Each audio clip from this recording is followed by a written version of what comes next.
What's up, everyone? Hope you are doing fantastically well today. It is Tuesday, July 7th, and this is Raphael Garcia here with Schwan Humes for episode 170. Notice I did not mess that up this time. Episode 170. I know for a fact of the MMA Ratings podcast. Schwan, how are you doing? Not too bad at all, man. Another day in the beautiful state of Texas. So, before we get into talking about MMA, we got a hell of a card to talk about this weekend. I am trying to convince Schwan, everybody, that in the ninth grade, it is okay to punch kids in the mouth. I personally remember my time as a ninth grader. A lot of my friends and I were probably a little bit of a prick, and we probably deserve to get punched in the mouth every now and then. Schwan is trying to be a good guy and not do it, but I think we need to convince him that it's okay to punch kids in the mouth, and when they get to the ninth grade, if they deserve it. So when you see this show go up and we tweet it out, talk about it, please hit the comments and just let Shawan know that you won't judge him any differently if he goes to jail for knocking out a little 14, 15-year-old kid. I mean, I can fight my kids, but these other kids, that's a little bit different. I mean, listen. You live in Texas. If it's gonna fly anywhere, it's gonna fly in Texas. That is true. I was at one of my kids' basketball tournaments like a year ago, and they beat the other team, came from behind, beat them. I told one of the other team's players, was like, "Hey, good game." The kid like laughed at me and then flicked me off, and I'm like, See, I should just choke you out right now, but I'm not you going should to. have you should have threw the ball right at the back of his head. He'll never do it again. So everybody listening to the show, please be sure to hit us up with the hashtag knock a kid out. We're gonna make it. It's gonna get kicked off Twitter. we're gonna get that trending. But if we're talking about people getting knocked out, man, there's gonna be a lot of opportunities for folks to get knocked the hell out on Saturday at UFC 251, where we have some shakeup at the top of the card. Some pretty interesting shakeup there, Schwan, where we have Jorge Masvidal stepping in on a week's notice to fight Kamaru Usman. Gilbert Burns has fallen out due to COVID-19. We're going to talk about that in a second because that's a developing story. But Jorge Masvidal steps in, sir. Street Jesus, Trump supporter, Jorge Masvidal. Style breakdown, sir. Let us know what you think about this fight. Straight up, you got Usman versus Masvidal. Break down the styles for me before we get to the bigger stories behind this conversation. Well, the biggest thing I keep telling people, because a lot of people favor Usman, obviously the wrestling, the pressure, the size, the physicality. But the thing about it is, even though Jorge Masvidal is supposedly fighting on short notice, he's been training the whole time, and he's been training for Kamaru Usman. That's the deficit that's the advantage that every contender has when you're a champion, whether you're a new champion or a dominant champion. Everybody's really training for you in one form or fashion. You're training for whoever shows up, whoever your next competitor. We don't know who the next competitor is going to be. We generally know who the next champion is going to be. So Masvidal been staying in shape, working on his wrestling defense, his counters and scrambles, and how to strike efficiently without being taken down, all geared towards fighting Kamaru Usman because everybody expected Usman to be Burns, and Masvidal thought down the line he'd be able to fight him. So if anybody's more prepared for somebody, I would expect Masvidal to be prepared for Usman much more so than Usman's prepared for Masvidal. As far as skills go, I don't think Usman's a better fighter. He might be a better wrestler, but outside of that, he's not a better grappler. We've never really seen him on the back. I don't know that he's a better defensive grappler, counter grappler. I don't really know that he's a great offensive grappler. I've never really seen him really like just dominate and submit people in that manner. He's taken down and essentially just beating the crap out of him, chipped him up, grinded him down. The only real area I feel he has an advantage over Masvidal is the wrestling. Striking defensively and offensively, it's not close. Counters, it's not close. Kickboxing, the boxing isn't close. The grappling, I really feel isn't close. As I said, the question is going to become: is Masvidal has his wrestling, defensive wrestling, and his defensive footwork on the feet, and his layers of offense as far as his striking, as far as feints, mixing in kick punch combinations, feigning with the jab, throwing the knee. If he's developed that stuff well enough that he can keep Usman from getting into the spots he needs to get into to attempt takedowns and keep Usman from getting in the spots he needs to complete takedowns. That's basically the story of the fight. If he can maintain those things, then and it's an extended stand-up fight, I fully expect Jorge Masvidal to be able to win it, whether it's just winning decision, knocking him out, or hurting him and getting him into submission. If he can maintain, or if he can force Usman to have to work to get in positions and work to get takedowns and work to maintain control of takedowns, I would favor Masvidal. The only problem with Masvidal is he's historically been a slow starter. He's historically been a guy who, once he gets into a groove, if he doesn't feel like you're actually beating him up, like beating his ass, he'll kind of cruise and then just be defensive and defend things and escape things and counter things, but not really counter with any urgency or with any bad intentions, and he can lose decisions because of that. Now he's gotten better about it in the recent fights he's been in, but most of those fights haven't gone long enough for us to see how he would really respond if he wasn't able to get somebody out there within the first round and a half or so. And I don't believe that he's going to put Usman away in the first round and a half. So he's going to have to fight with urgency for the entirety of the fight, both offensively in the amount of volume he's throwing and defensively in regards to his wrestling defense and his footwork to make Usman be susceptible to the offense that he's throwing. But I think Masvidal's a better fighter, and I think he's got the advantage because he's been training for this guy. Usman does the same thing in every fight, but Usman was expecting a different challenge from Burns. I don't know that he's prepared for what Masvidal is bringing to the table. So you said a lot of interesting things there, and I agree with you when it comes to the striking. Jorge is light years ahead. I do not like when we talk about grappling. Are you talking about dominating your opponent on the ground and submitting them, or are you talking about being able to control where the fight occurs? I'm talking not just on submissions, but since we never really seen Usman in like extended scrambles and we've never seen Usman on his back, I don't know that if he gets put on his back defensively, he has anything for somebody. Like I know he can wrestle and I assume he can scramble.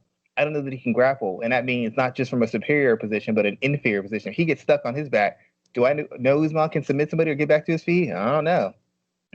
So where I look at that is like Jorge isn't the type of guy to secure a takedown at all. I mean, he doesn't even attempt them, and I understand why he doesn't. That's not his bread and butter. He is a defensive wrestler at stake or at heart.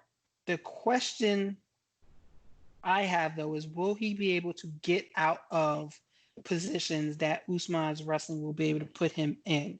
I think I look at the way Khabib Nurmagomedov was able to take down Dustin Poirier at will. Dustin Poirier is a better striker.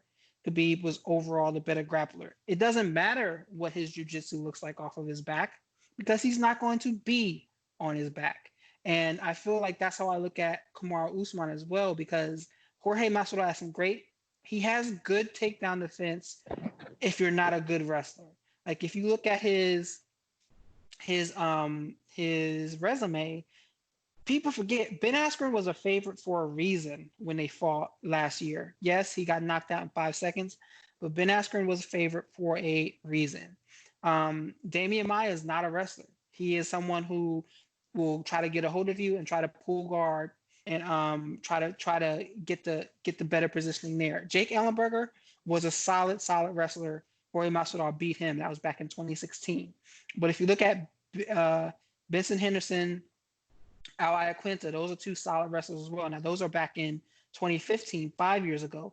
Rustam Khabilov back in 2013. All of those guys were able to control the position of the fight because of their ability to take Masvidal down. Now, they were a long time ago. They were more than 5 years ago. So you got to wonder, yes, I'm sure his takedown ability has improved. He brought in Bo Nickel to work on takedowns and work on wrestling for this fight. And if you don't know who Bo Nickel is probably one of the best American wrestlers in the game right now today. So he did a lot of work to get better in that space, but in the 25 minutes of a fight, it's just a little bit different there. I don't think we'll see Kamaru on his back at any point in time trying to defend from a grappling standpoint. But if he cannot get the fight to the position that he wants him to be in, I do agree that he is in trouble. Well, my biggest thing is if I'm a fighter, I've told fighters that I've worked with, I'm not saying take dumb shots. I'm not saying force exchanges, but there can't be a range you're unwilling to attack from. once somebody knows that essentially you're not, if there's 5 things I have to worry about, and I know you're not going to do 2 of them, and you don't know what I'm going to do, you have to worry about all 5. My job's easier than yours. It's like if I have a team that can lay up, hit mid-range, and 3-pointers, and all you can do is hit layups, you're at a disadvantage. I only have to guard you in one place. So even if you're not actively considering, you don't think that he's a threat there, he's got to at least be able to make Usman entertain that. And the reason I say he has an advantage isn't because I think his wrestling is on par with Usman's, but Burns and Masvidal are tremendously different fighters. They're not similar in style. They're not similar in skill set. They're not similar in approach. Usman pretty much has done what Usman's done pretty much in every single fight. The chief difference being when he fought Colby Covington, because Covington's wrestling was good enough that he didn't want to risk, in my opinion, didn't want to risk getting exhausted, getting into wrestling exchanges, because Colby's a high volume, high activity type person. I don't want to waste myself and then open myself up on the feet.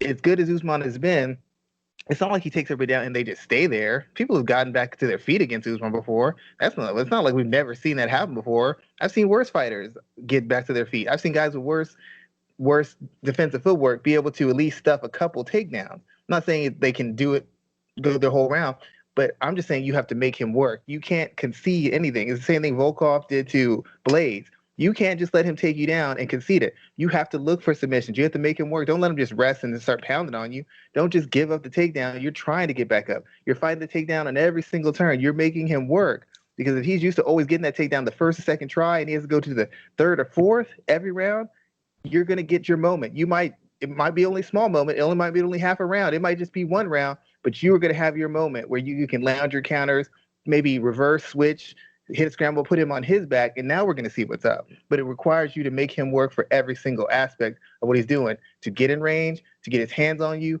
to get you in position, and to get you down, and then you make him work to do it all over again. Everybody says when you're a wrestler, if you're forcing that kind of pace and forcing those takedowns, you can't maintain it or you miss it, it's tremendously disheartening. It's tremendously exhausting. And we don't know what Usman's like when he's dead tired and he's exhausted and he can't get those takedowns.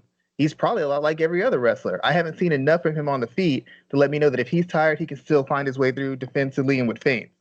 If he's not the bully, what happens? What happens when somebody really pushes back on him? Colby Covington almost had him. He couldn't finish the dough. He couldn't finish the show. I think if Masvidal gets him in a position, Masvidal will close the show on him. It's just getting to that position. True. It's getting to that position and wondering when it will happen. This is going to be an intriguing fight for a number of different reasons here. I am looking at this situation as, if Masvidal wins, the welterweight division is going to be pandemonium. There's a reason why Dana White does not want the BMF title on the line. He knows that that's a fight for Jorge and Conor McGregor to have at some point in time. That's exactly why he's not even talking to Usman about that. But what is the ramifications of a Masvidal victory on Saturday? It is once again showing that the Nate Diaz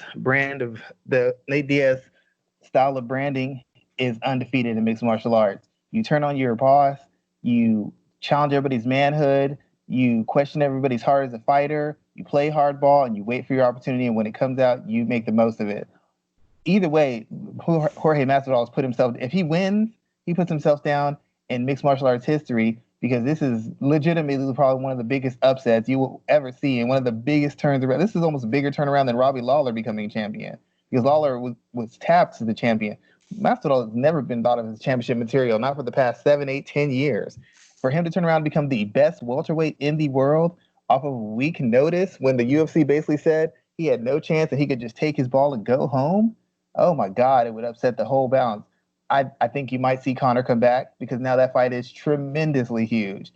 And Usman's not a popular guy. Usman doesn't have any real attention. He's a good guy. He's a smart guy. He has a certain charm about him. He doesn't have the charisma that Masvidal does. And a fight between a Conor and Masvidal, that might be worth getting out of bed for. A fight between, let's say, Justin Gaethje says, I'm just going to move up and give it a shot. You have a lot more opportunities in making money. You have a lot more of a sellable story to the average fan with a Masvidal win than you do with Usman. I mean, Masvidal, Colby Covington, with all that'd be huge. Even though Covington's not a selling point, the the history behind them makes that huge. Masvidal against Conor, that becomes a big fight. He's got 2 or 3 money fights in front of him if he wins. Usman he's not getting top dollar for anybody. He's just not an appealing enough champion. So if Masvidal wins it, it's a win for the UFC. It's a huge win for his legacy as a pretty much journeyman fighter who's now become the best in the world. It's such an interesting journey for his career. I remember the first time I saw Masvidal fight was back in, let me look at the record real quick. The first fight I saw for Masvidal was in 2011 against Gilbert Melendez. And Gilbert basically pieced him up towards that decision win. And since then, he's been someone I really enjoyed watching, but he has so many losses that are just like, dude, what if you did a little bit more? Al Iaquinta, Benson Henderson, Lorenz Larkin, Damian Maia. If you did a little bit more, he would be in a totally different position of his career. But he's finally gotten this title shot that he deserves so much. So it'll be interesting to see what happens if he picks up a win here. Let me ask you a question about the fans, because this is a fight that everyone got hyped about. It's one of those rare situations where the replacement fight is better than the original fight. Are fans in store to be let down, though? Is this fight going to be a snore of a fight, or do you think that Jorge will be able to push the action enough to get what he needs to get? I think because of the way he beat Ben Askren and the fact he's knocked some guys out, people are going to be on the edge of their seat for the entirety of the fight, because that knee he landed on Askren, it worked well fresh in the fight. But if for some reason Usman's a little tired going into the 5th round, that knee can work at any time. Especially if he's tired, he's not going to win exchange. It's only going to be because of the fact that he's knocked out so many guys recently that people are going to be like, well, he got this guy late. That knee can land at any point. It's always going to be a matter of sitting on the edge waiting for Usman to make that mistake. I don't think Usman's going to be able to dictate pace. I don't think Masvidal's going to accept position. And the first couple rounds might be boring. I think it could be similar to Blades Volkov. The first couple rounds could be boring. The last couple rounds could be like high theater. Like you're just like, oh my God, what's going to happen? Oh my God, what's going to happen? I mean, he's dominating, but he's so tired. He got that takedown, but look how he labored. Oh my God, Masvidal's on his feet. What's going to happen now? I think that's the kind of fight it's going to be. It could very well be boring, but I can't imagine. Masvidal's got to know this is his last and only shot. If he doesn't pay off with this one, he's essentially done. He's completed his arc. The UFC is going to John Fitch him. He needs to make this. There's no tomorrow. There's no saving it for my next title shot because I'm such a big draw. If I win 2 or 3 fights, he's not Holly Holm. He's not Uriah Faber. He ain't Conor McGregor. He needs to win this. He can't leave anything on the table. If he leaves something on the table or plays it safe, then that's the same. Then he deserves whatever he gets. This is not a time to play safe. This is your whole career in one moment. I'd risk getting knocked out or choked out for this to fight because he ain't getting another shot. He's worse than Gilbert Burns. Gilbert Burns ain't getting another shot. Jorge Masvidal ain't getting another shot. He better win this fight. Interesting thoughts there, man, that you feel that way. Let's move on to the co-main event, where we have Alexander Volkanovski defending his 145-pound title against former champion and man he defeated for the belt, Max Holloway. My first thought about this question is I'm hearing so much talk about Holloway.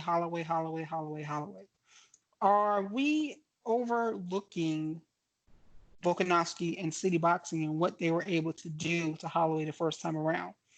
I wrote about this today about the bad luck of rematches in MMA that happen soon after the main event. The loser of the first fight usually loses the second as well. So is this a situation where the first fight was so close that we think Holloway has had enough time to figure that out, and we're going to talk about that in a second as well? Or are we going to see more of the same from the first time around? Well, the biggest thing, well, first, of course, they focus on Max Holloway.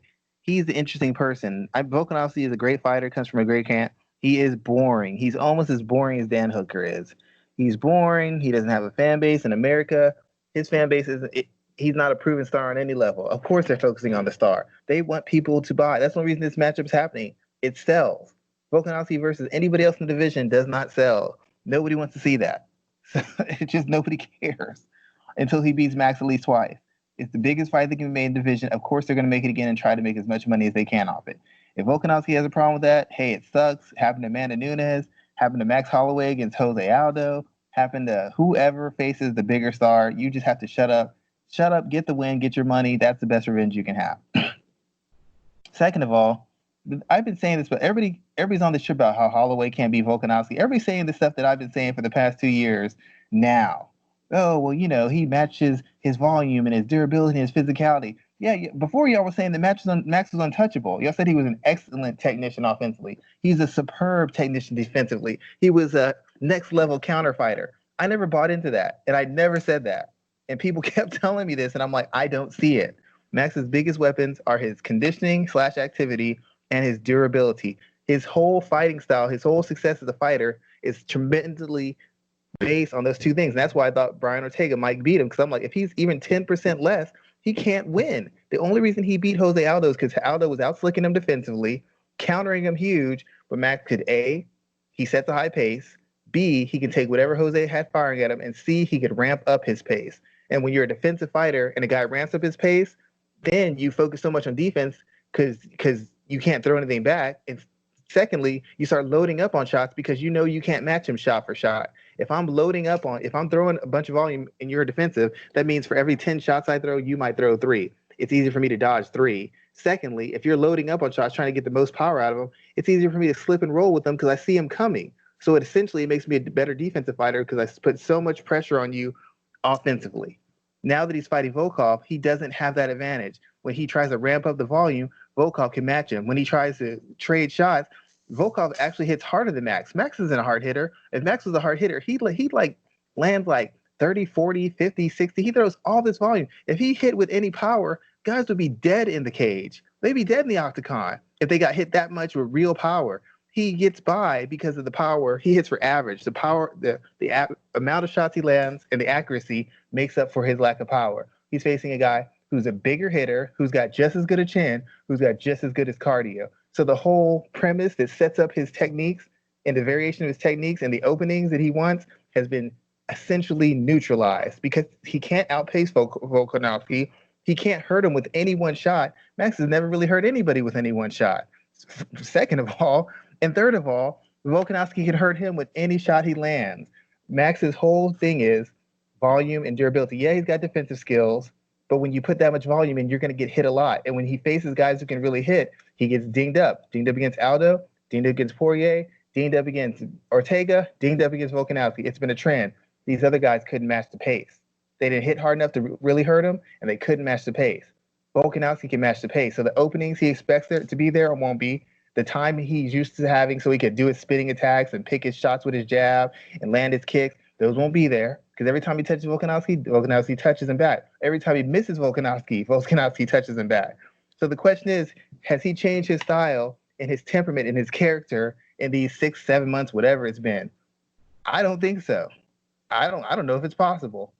So to me, this is a very open and shut case. It'll be exciting because Max is tough, Volkanovski's tough. They throw a lot of volume, throw a lot of technique. They set a high pace. They like contact. But I don't know what Max is going to do differently technically that's going to say that he beats Volkanovski. Is he going to take him down and wrestle? I guess. I mean, Max can do that. I don't know if he can do it to Volkanovski. Is he going to outbox him at range? That's not going to happen. He got outboxed at range. Is he going to outkick him? Possible. He could do that.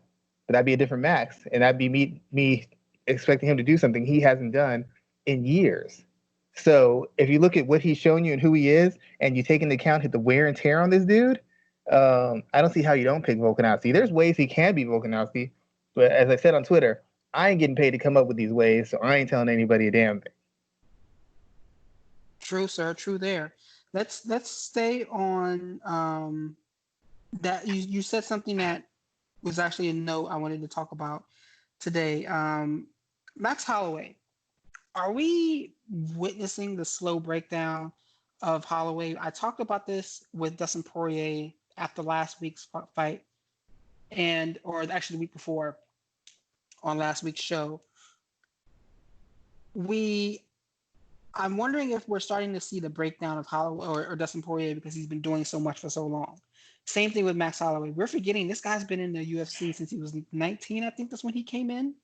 Like he's been at the highest of high levels for such a long time that at some point in time, his body is going to slow down on him. He is 28 years old. 28 years old, Schwan. He's been in the UFC since 2012. So he's been in since he was 20. And he's been fighting since he was 18. What do we think is going to happen with him long term? Are we looking at a situation where his body is slowly breaking down, and this might be the end of the end or the start of the end for him? I think he's already been declining. I've already said this before. They bring Max out like, I don't know, like people bring out, I don't even know what to compare it to. They just trot him out for everything. There was supposed to be the fight with Khabib, but he couldn't make weight, so he had a botched weight cut. Then there was another fight he was supposed to take, but he had another weight issue. Then there was a thing where the Ortega fight got pushed back because he's having headaches and lightheaded and couldn't cut the weight. There was that. Then there was a fight with Ortega, which even though it was one-sided, Ortega landed. People forget Ortega hit the hell out of Max. Max just could take it. The fight with two fights with Aldo. Aldo was lighting Max's ass up the first round and a half or 2 rounds. Max just could take it. The fight against Volkanovski, he was taking tons of shots. He just took it. The fight against Dustin Poirier, he took a tremendous beating. He just was able to take it. Most of Max Holloway's fight, even his fight against Anthony Pettis, he was taking some big shots against Anthony Pettis. I don't know that he was rocked, but he was taking big shots from Pettis, and Pettis knocked out welterweights before. Let's not pretend like Max Holloway hasn't been spending the better half of his career getting taken as good as he's getting. He's just drowning guys in volume. You can't fight that much, and you can't fight in that style, taking that kind of abuse, fighting at that kind of pace, as well as training in the manner you have to train, because you have to train in a certain manner to have that kind of conditioning, to have that, to be able to accept punishment that way and fight through. You have to train with a certain intensity. That means you're burning the candle at both ends. Cain Velasquez has done it. Antonio in boxing, Antonio Margarito's done it to a certain degree. Holly Holmes done it. You only have so many wars in you, and Max has probably had more than his fair share. And he's a good athlete. He ain't great. He's not dynamic and super explosive. He's not top tier. So I feel like to a certain degree, certain aspects of his world class elite talent has been beaten out of him. And yet he's going into another fight where he's guaranteed to take a lot of shots, to have to throw a lot of shots, and to take a lot of abuse to win this fight. So I think Max has been slowing down for the last year and a half. He didn't look great against Edgar. Edgar hit him a couple times, and I was like, I don't like the way he's responding to that. I don't like that. I saw a couple moments against Edgar where had me a little concerned. Against Poirier, he didn't have the defense or the defensive awareness to get away. He's just walking into shots with one of the biggest hitters in lightweight. So I do think they've used Max to push the UFC forward. I think it's going to have a detrimental effect on him long term. And I don't know that he's going to be world class at this division. And with his fighting style, I don't know that he could be world class at a lightweight for much more than a few fights. I feel like we may have already seen the best of him. And in the next 2 or 3 years, he might be a guy who wins 2, loses 2, wins 3, loses 1, wins 4, loses 2. I don't know that I favor him as dominantly as I had previously. And in the last couple of years, I haven't been favoring Max by much at all in most of the fights he's been in because I've seen him slow. Other people haven't seen it. Other people didn't recognize it until the Poirier fight. And then they just said, oh, it's because he's heavier. No, he's slowing. He didn't take shots as well. He doesn't throw as much volume. He's not as quick off the trigger. And when he got to Volkanovski, it got highlighted again. And now everybody's catching on. Well, maybe Max has lost a step. He's been losing a step. He's been losing a step for a while. You can't fight the way he does, and you don't get super long careers fighting the way he does, fighting the level of competition he does. That doesn't work. And I think you're going to start seeing the decay now. Even if he wins this fight by some manner, I think he's going to start falling off a cliff in the next 6 months to a year. I don't think he can make featherweight that well either. So and that's actually what I was going to say. Longer. Like, is he going to move up to 155? Like, do you think that's going to happen? And it's like, what does that look like for him? Because when he fought Dustin Poirier there, Poirier was able to deal with his volume and with his power. So I don't think that's a good recommendation either for him. A lot of people can. Tony Ferguson still can. Dan Hooker would be a tough fight for him. Dan Hooker would be a tough fight. Could you imagine if Justin Gaethje catches him with 3 shots in a row? I mean, yeah, it might be Night. I mean, there's a lot of people there's a lot of people with lightweight who could hurt him because there's a lot of big hitters. They might not be as complete of fighters, but the fact of the matter is, I felt Max should have been making subtle changes to his fighting style so that when he couldn't depend on his two crutches, he'd be able to dominate. He clearly has not been making. They've been getting away with working on a certain style and winning with a certain style. He doesn't have a plan B because if he had one, Volkanovski would have been in some trouble. He has no plan B. I think Volkanovski has a plan B. His camp has prepared him for a variety of styles, variety of approaches. I don't know if Max Holloway has a plan B. He didn't have a plan B against Dustin Poirier. He kept doing the same thing. I mean, it was almost like watching Dan Hooker and Dustin Poirier fight, if you think about it. To be real honest, that fight was very similar. And against Volkanovski, he had no plan B. It didn't work, and he kept doing the same thing harder, and that doesn't work. It doesn't work. It didn't work then, and it's not working now. So I think maybe he's run out of ideas. Maybe his camp's run out of ideas. And I don't think, even if they've made changes, I don't know that they've done enough time, especially with no sparring and not seeing his coaches. I don't know that it's ingrained enough that he can stick to them long enough to win. He might be able to come out for half a round, a round and a half, and do some new stuff. But once it gets hot, he's going to start doing back what he used to do. And what he used to do wasn't good enough. It stopped being good enough at the elite level a couple fights ago. So let me ask you this question here. Is it more important for the direction of the featherweight division that Volkanovski win or Holloway? Well, if Holloway wins, I think he's moving up. So it's better if Volkanovski wins because you haven't seen him fight a lot of the guys that Holloway's fought. So there's new challenges, there's new storylines. I mean, Max is popular, but we've already kind of seen him against most of the division. So I think it's better if a new champion goes in there and we get to see some new matchups and have some new storylines and maybe can expand the sport in another area. True. Let's talk about the next fight on this card. Another title fight where we have Peter Yan versus Jose Aldo. So first thing, since a lot of people may not know about Peter Yan, let's talk about that first. Can you give us a fight breakdown of these two individuals? Aldo's pretty well known. He's one of the best defensive strikers of all time in mixed martial arts. Probably one of the better boxers in mixed martial arts. At one point, was one of the better athletes in mixed martial arts, and at worst, maybe number one as far as pound for pound. As far as actual skill and level competition, he was probably no worse than number two or number one. But as recently, he's never had the cardio. But a lot of times he's had the power and the accuracy and the defensive awareness to scare guys off and force guys to slow down. Because as we saw with Chad Mendez, if you put a pace on Jose Aldo, he will match your pace. But since he's so defensively sound, you're going to get the worst of it, and most guys can't stand up under that kind of pressure and that kind of assault.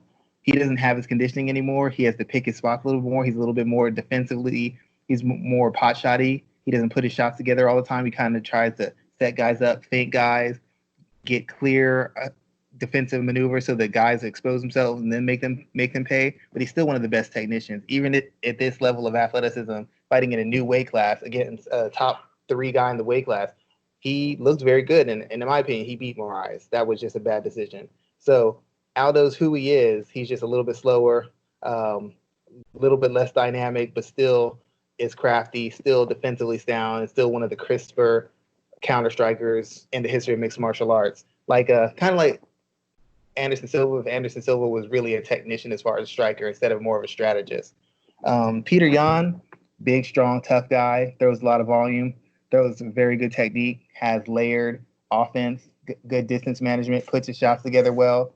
But the main thing you'll notice about him is his physicality and his activity. Those are his 2 calling cards. He's very physical and punishing, and he throws a lot of techniques, and he throws a lot of volume. And that's essentially what wears guys down. Guys can catch him in spots. They can kind of control him in spots, but he can't be scared off. And guys can't maintain the pace defensively. Defense is still the weakest part of mixed martial arts. And we have a guy throwing a lot of crisp techniques at you, very hard, very fast, and at a high volume. Most guys' defense breaks down. When their defense breaks down, he just overwhelms them and pretty much walks them down. So let's talk about Peter Yan. here, because this is a guy that a lot of people don't really know about too well, and he's another foreign individual who isn't as big of a star as some of the others. Is Peter Yan the truth, or is he a transitional champion at 135? I think given his size, his physicality, his overall skill set, yeah, he's the truth. But you look at his resume, and it's kind of thin. I mean, you look at who Aljamain Sterling fought in his last 4 fights. It's a better resume than Peter Yan. Hell, if you look at Peter Yan's last fight and Jose Aldo's last fight, Jose Aldo fought the more dangerous fighter. Henry Cejudo's fought better competition. Dominic Cruz in his one fight coming back has fought better competition in the weight class. Everybody's fought, whether they won or lost, they face better competition than Peter Yan. So even though he's looked very good against some very tough guys, he hasn't looked good against the guys who people deem as the killers in division. Uriah Faber is not considered a killer in this division. Jimmy Rivera, as good as he's been, is still a plan A fighter. The minute you make him go to a plan B, he's terrible. And he's not considered one of the elite in the division anymore. So he's beating up on good, not great guys. So there's some questions as far as Peter Yan and his legitimacy to a title shot, his legitimacy as a potential challenger. Even if he beats Jose Aldo really hasn't accomplished much in the division either. So Peter Yan's probably gonna have to have another win or two before he's considered a real high level quality bantamweight as far as the guys he's beaten. I mean, Cody Garbrandt's last 3 opponents are better than the guys that Peter Yan's fought, and Cody Garbrandt's last win was better than anything that Peter Yan's done in his entirety of time in the UFC. And that's coming. He got a tougher opponent coming off a 3-fight losing streak than Peter Yan caught on with a 3 or 4 fight win streak, which is beyond ridiculous. But given his skills, his conditioning, and his physicality, yeah, he looks legit. But this is a dangerous fight for him. At least early, this is a very dangerous fight for him. He likes to come forward. He likes to throw volume. Yeah, he comes between feints and slick setups. But the fact of the matter, he likes to come forward. He likes to throw hard. And he likes to throw volume. Aldo was still a very highly regarded defensive fighter. He is still a punishing counter fighter. And if you're going to come forward on him and throw volume, he's already faced that. Max Holloway, Volkanovski, he's faced that before.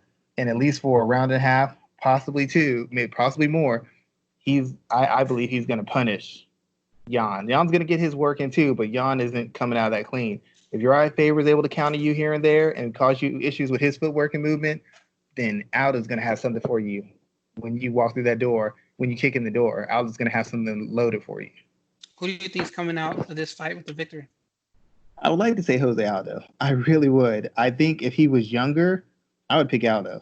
I would think Aldo would chop his ass down. But Aldo isn't as durable. If he could have kept the pace, he would have stopped Moraes. He can't keep a pace anymore.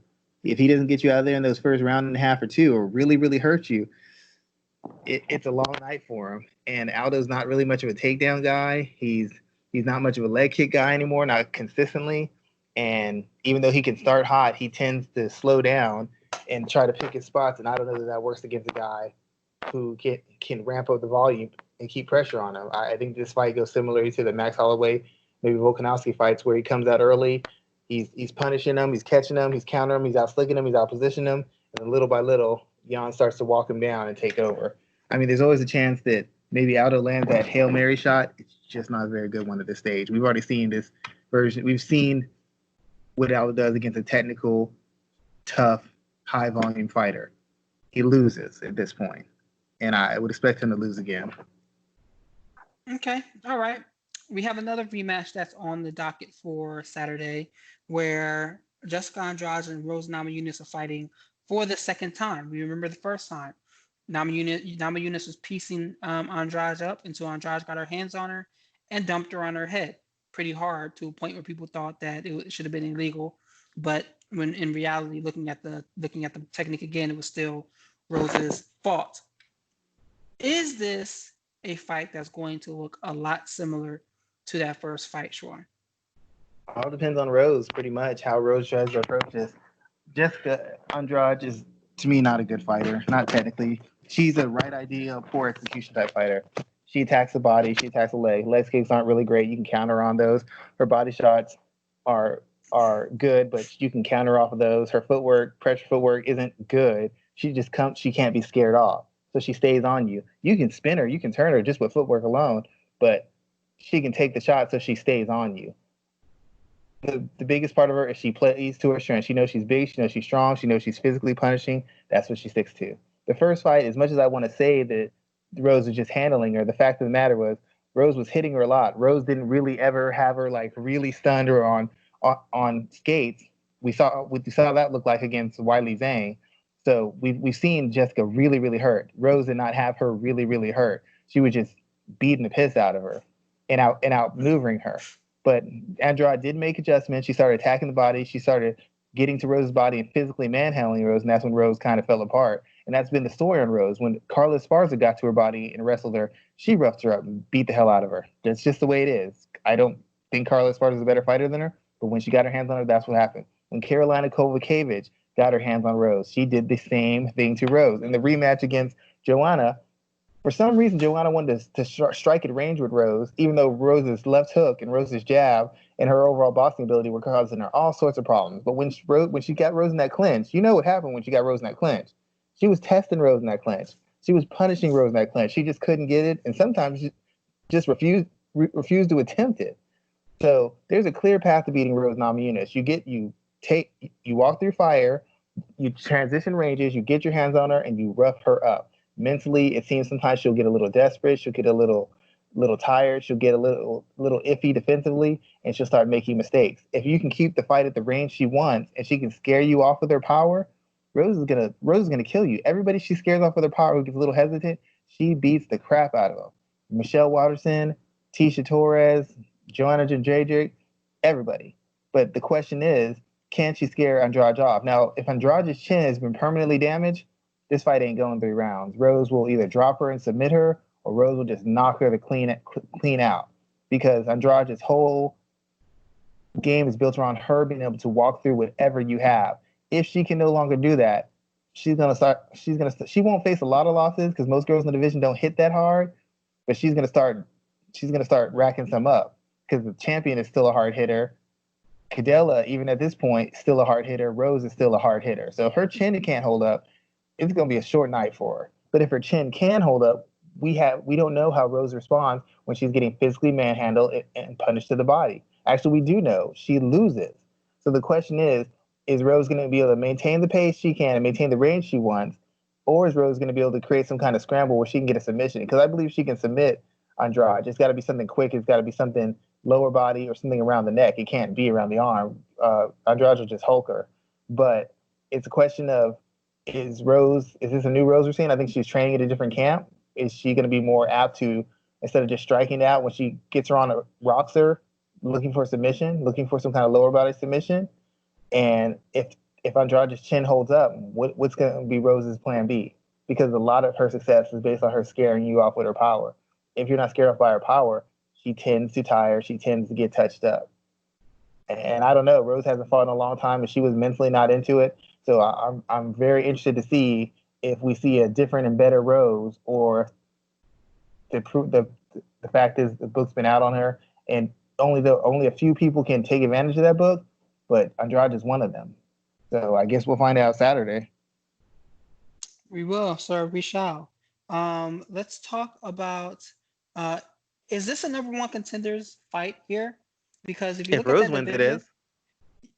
If Rose wins, it is. You don't think so? If Andrade wins, she got sparked in less than a round. I mean, she got dominated almost. She didn't do anything before she got finished. I don't think so. If that first fight would have been competitive, they would have given her a rematch. That fight wasn't competitive at all. It was. I mean, it didn't go 5 rounds. It didn't go 2 rounds. It wasn't competitive. She didn't really do anything. She came in hard like she always does. She got countered and got finished. So I don't think she'd have to win at least another 2 or 3 fights. I'd say if Claudia Gadelha wins her next fight, she's the next title challenger. Or maybe they'd have Andrade rematch Jędrzejczyk and maybe leverage that into a fight. Yeah, sorry. That's the only other option. If Rose wins, yeah. If Andrade wins, nah. No way. Can't be mad at that, sir. I mean, you're pretty much spot on. That 115 pound division is, or is this 125? This is 115. This is 115. That's right. That division is deep as hell. It's my second favorite division behind the men's lightweight division in the sport. And talking about 2 other 115ers, or I don't know if Paige VanZant moved up. I really don't pay attention to her too much anymore. She is fighting Amanda Ribas on Saturday. Ribas is a 900 favorite coming into this fight. At last I looked, it was plus 909. Why do you think people are favoring Ribas so much here, Swan? Two reasons. One, and most of it has to do with Paige. Paige is coming off an injury. She hasn't fought in a long time. Paige has been fighting in a manner that does not play to her best strengths and her physical attributes. And C, Riva seems to be not only a very good athlete, seems to have total packages in regards to striking, wrestling, and grappling. She seems to be really light years ahead of the majority of the girls in this division. A lot of the girls would have had trouble with somebody like Mackenzie Dern. As unskilled and unprofessional as Mackenzie Dern is, a lot of girls would have struggled with her off of size, athleticism, and aggression alone. I mean, she was undefeated based off of size, aggression, and physical size, aggression, and athleticism. Ribas had no trouble with her. She outclassed her, she outslicked her, she outworked her, and she outfought her. So people are thinking this is basically a setup for Paige to get mopped and to go into free agency on a 3-fight losing streak, 2-fight win losing streak, something like that nature. Something like that, yeah. I think Paige is at a disadvantage, but I don't think Paige is as easy a target as they think. Paige is still one of the most durable girls in 2 weight classes.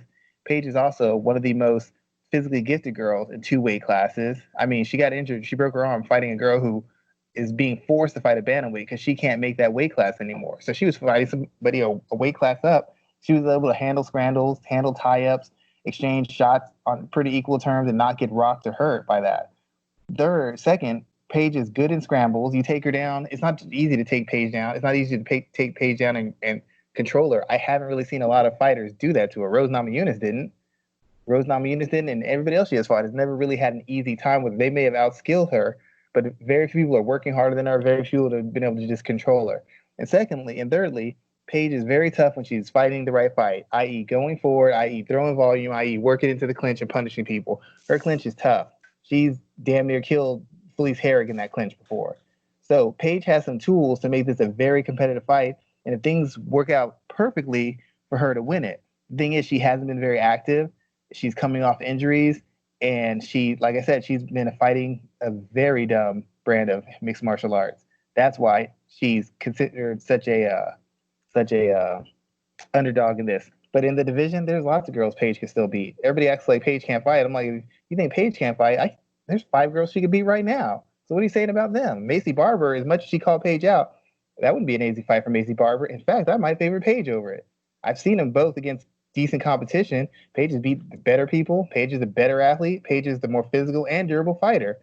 I mean, Paige could have did what Roxanne Modafferi did to Macy Barber. So Paige isn't elite, and people think Rivas is. I think Paige is a lot better than people are giving her credit for, and that's what's going to make this fight more competitive than they're expecting. But it's hard to pick Paige because of her inactivity and her injuries.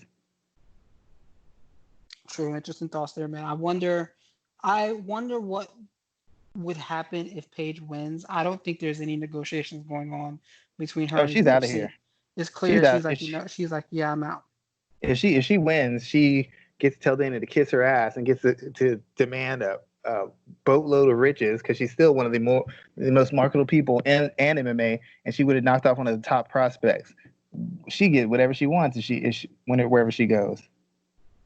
Yeah, I think that's really how it's going to roll there.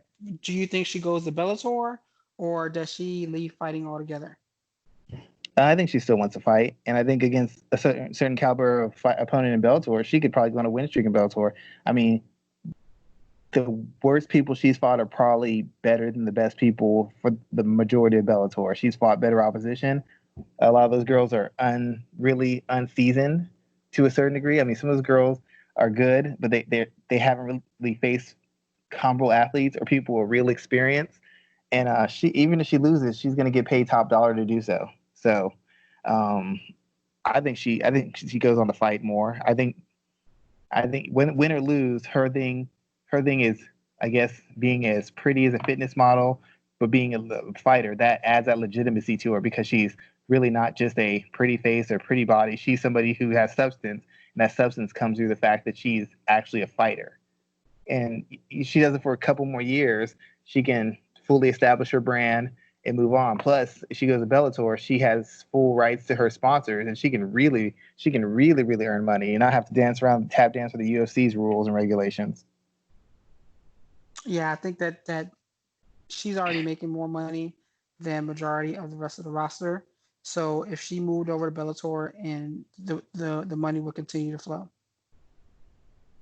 Yeah, I would agree. Let's look at the rest of the card, dude.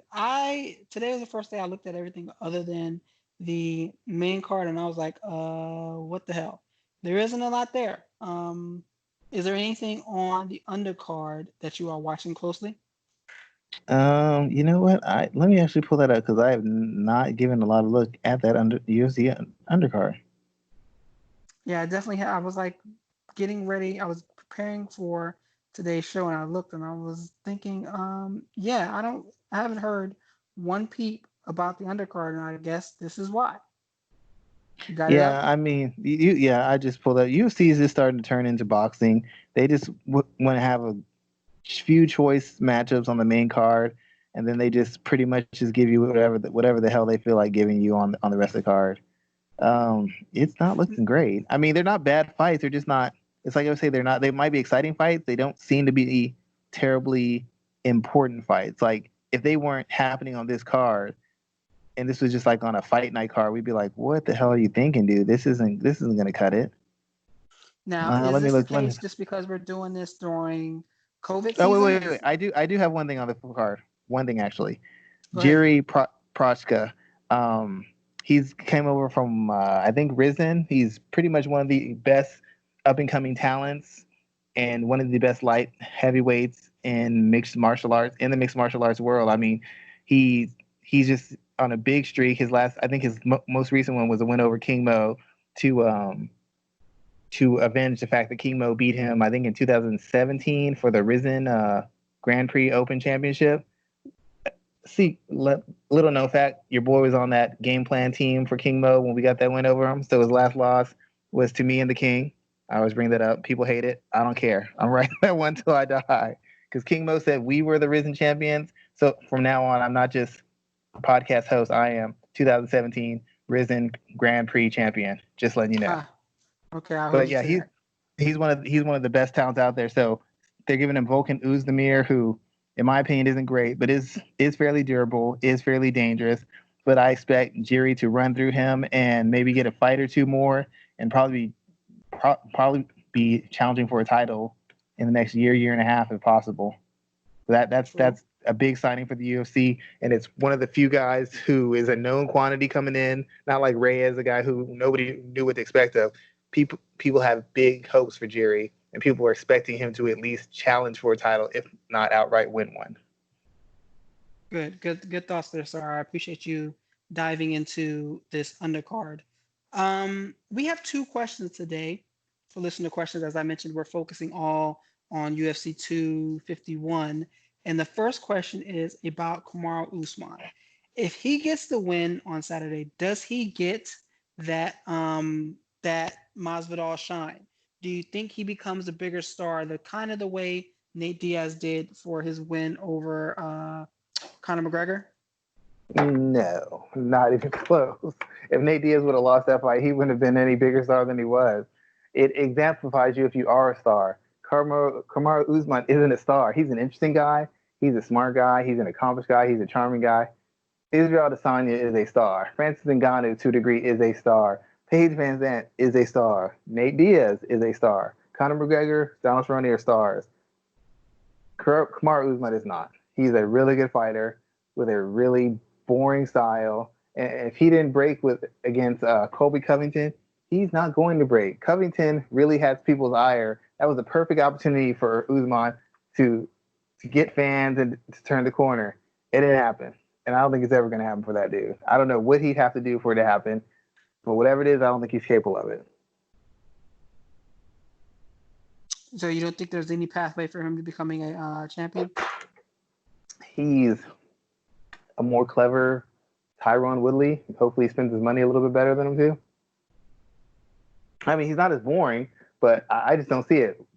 If he was on that, the stars don't need. They need somebody to max out their money. They don't need someone to make money. Usman needs a Jorge Masvidal to generate interest because no one really cares about him fighting if he didn't have a title. Masvidal, they made up a title for Masvidal to challenge for because he's interesting. They made up a title for Nate Diaz to challenge for because he's interesting. Nobody would do that for Kamaru Usman because nobody cares enough about him fighting. I mean, I like him. Great fighter, interesting fighter. I'll read about him. I'll write about him. But as far as putting butts in seats, no, man. If this is a good pay-per-view point, it's because of Jorge Masvidal. Kamaru Usman is just along for the ride. Same thing with Amanda Nunes. Oh, we sold this much fighting Cyborg. No, Cyborg sold that much. You came along for the ride. No, I broke this record with Ronda Rousey. No. You came along for the ride with Ronda Rousey. You were still not a star. You might be the best fighter, and I'll give you that. You're not a star. You're not a needle mover, and you're not a money maker. Otherwise, everybody would be trying to fight you because you make them money. Cyborg wouldn't have left if she could have got a career payday to fight you. She couldn't. That's why she went elsewhere, because she knows she generates money on her own. Wow, sir, that's pretty strong words. MMA's Andre Ward. Let's ask one other question here, sir. Paige VanZant. Why is it that people despise her so much? There was an interesting tweet thread going on today in reference to her comments. I think she was talking to Ariel Helwani about the amount of money that she makes outside of fighting, and she continues to have that conversation. She continues to drive that conversation. But people were pretty pissed that she was talking about that. So if that's the case, why do people hate when Paige VanZant talks about fighter pay, but when it's someone else, they're all about it? Why are so many people just flat out upset with her success? The question is, do you want me to tell you the truth, or do you want me to come up with some made-up story to make you feel better? I want you to come up with the made-up story first. Let's see how you let's see what you can come up with off the top of your head. The made-up story is because Paige VanZant is an insult to the purity of sports and the purity of combat sports. She isn't completely invested in the sport. She didn't get into sport to necessarily be the best. She didn't get into the sport for the pure reasons that a Roxy Modafferi is in for it for, the Amanda Nunes is competes in it for, the Holly Holm competes in it for. And we hate to see someone who's not in the sport for the right reasons benefiting from the sport, while all the people who are in it for the right reason are struggling to pay their bills. That's why. So what's the real reason? All these people are petty as fuck and selfish as fuck, and they're very self-absorbed. Everybody hates Paige VanZant, right? We can't stand her. I don't want to see her make money. I don't want to see her become big. The UFC shouldn't push her. And I've asked this question before. If you hate her so much, then when you're the number 5 ranked fighter and she's the number 11th ranked fighter, why do you get on the microphone and call Paige VanZant out? They want the money. They want the shine that goes with her. They just don't like the fact that she's benefiting from it. But they'll totally play the game to make sure that their contract gets extended and they get a high profile win. Valentina Shevchenko spent a year and a half calling out Paige VanZant for the inaugural title at flyweight. Excuse me, what? Jessica Eye called out Paige VanZant. She's ranked higher than her, and she's calling her out. Everybody from the Tough Show was saying, I want to fight Paige VanZant. Y'all are coming off the Tough Show. You're two fights away from a title fight. Why are you calling somebody out who's 4 fights away at best from a title shot? Because she will get you paid, and beating her will get you on the radar of the UFC and the radar of the casual fans. And maybe if you get on their radar, you too can pull a Nate Diaz, even though none of them are interesting enough to do it. But you too can pull a Nate Diaz and become a crossover star, and then you can get all the benefits she's getting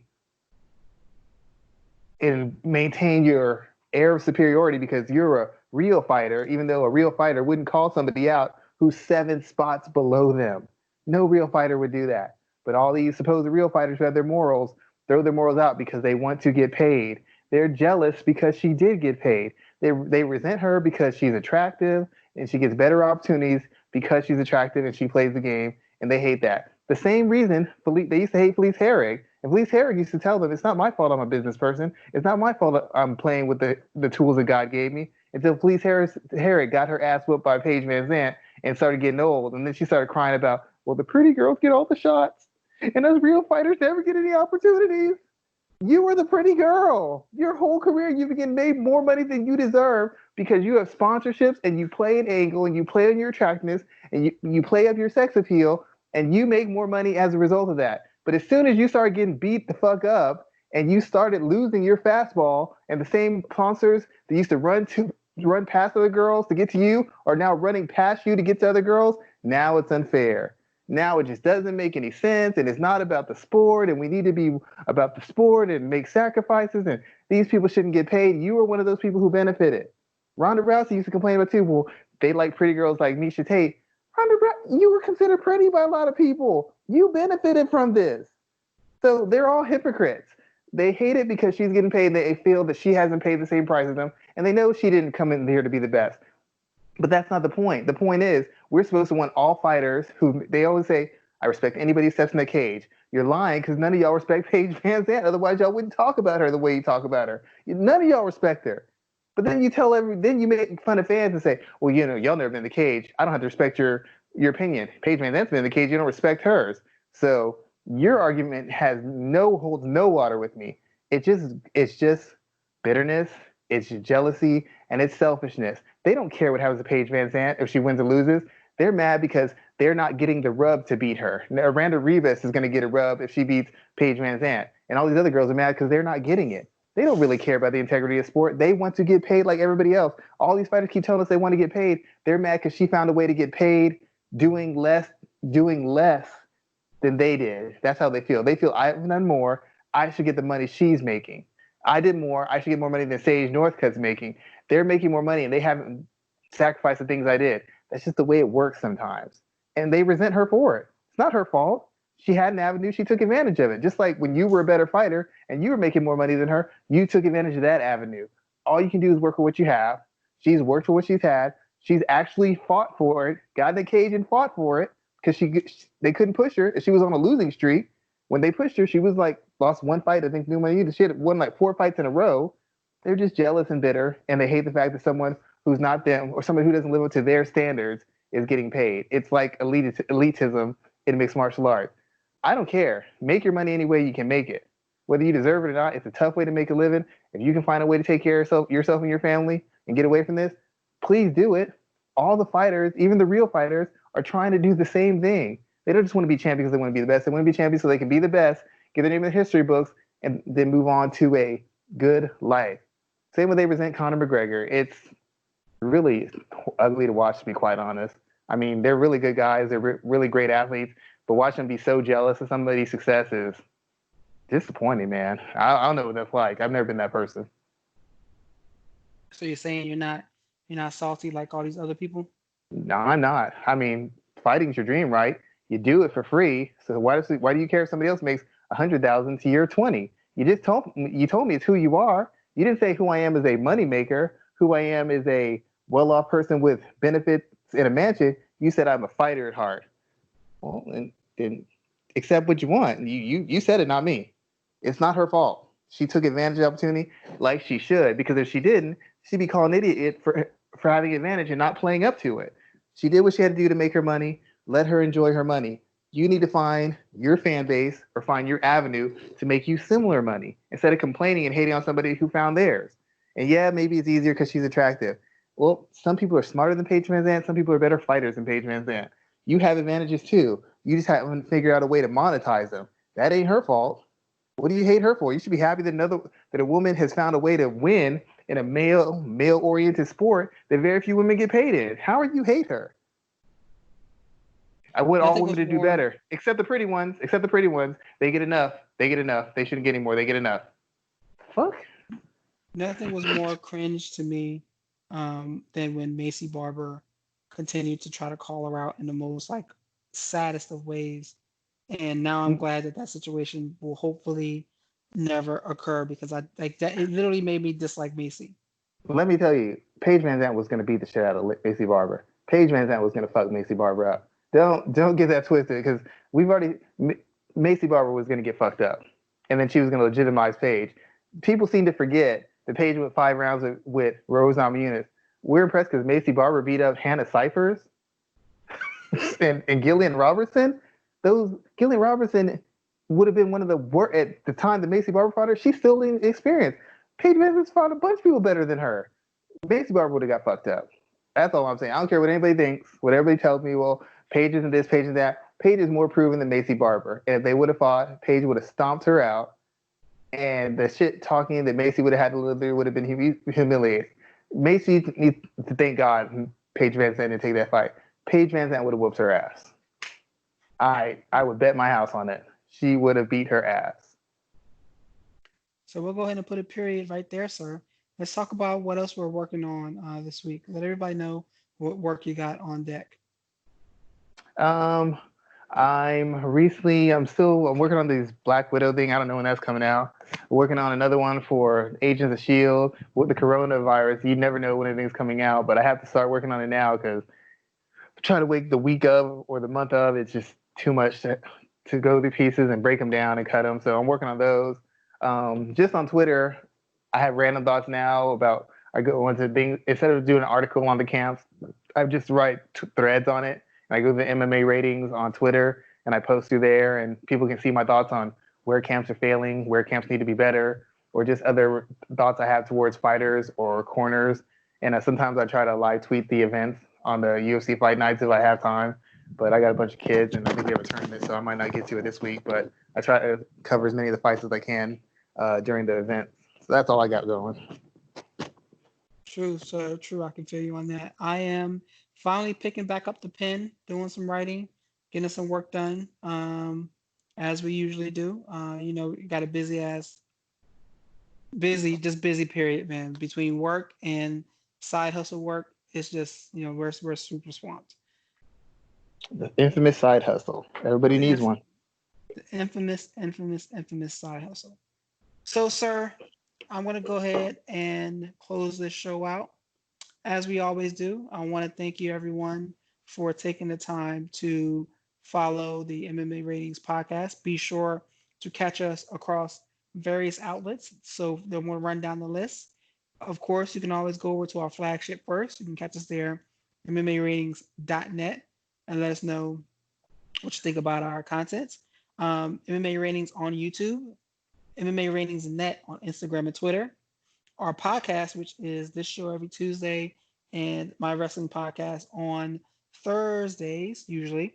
You can catch that on Spotify, Anchor, Breaker, Google Podcasts, and Apple iTunes. So, as always, whatever you see, be sure to like and share our content. Let everybody know that you are down with MMA Ratings. And don't forget, we're getting the hashtag trending. So, whenever you see this, punch a kid in the mouth. That's all we're going to say. Schwan, I thank you, man. We'll be back next week to talk about MMA. Have a great weekend and stay safe. Look forward to it. Have a good weekend.